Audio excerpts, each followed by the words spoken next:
आज इस वीडियो में हम बात करेंगे रिवीजन कैसे की जाती है और क्यों यह हर स्टूडेंट के लिए बेहद जरूरी है।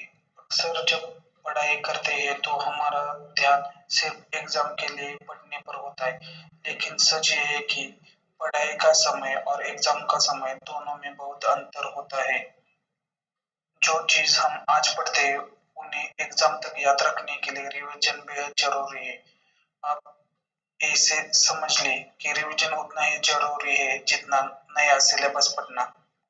अगर हम साइंस की नजर से देखें तो रिवीजन को तीन पड़ावों में बांटा जा सकता है। पहला, सही समय तय करना, दूसरा रिवीजन शेड्यूल बनाना और तीसरा रिवीजन के फायदे समझना।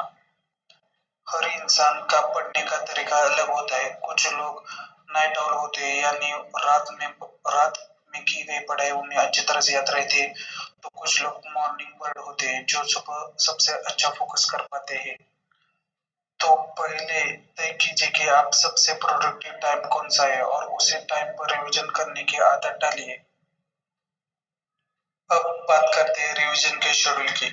मान लीजिए आपने सोमवार को कोई नया टॉपिक पढ़ा, तो उसकी रिवीजन इस तरह से करें। पहली रिवीजन अगले दिन यानी मंगलवार को कीजिए, दूसरी रिवीजन 2 दिन बाद यानी गुरुवार को और तीसरी रिवीजन एक हफ्ते बाद यानी सोमवार को। अगर एग्जाम बहुत दूर है तो आगे चलकर 15 दिन या 1 महीने बाद फिर से रिवीजन करें। अब जानते हैं रिवीजन का सबसे बड़ा फायदा। जितनी बार आप रिवाइज करेंगे उतनी बार उसे दोहराने में कम समय लगेगा, यानी रिवीजन में लगने वाला समय इनवर्सली प्रोपोर्शनल होता है आपने कितनी बार रिवीजन की है। बार बार करने पर याद जल्दी आता है और दिमाग में ज्यादा देर टिकता है। तो दोस्तों याद रखिए, रिवीजन सिर्फ याद रखने का तरीका नहीं, ये आपके कॉन्फिडेंस को भी बढ़ाता है। चाहे एग्जाम पास हो या दूर, हर दिन थोड़ा थोड़ा वक्त रिवीजन के लिए जरूर निकालें। जय हिंद।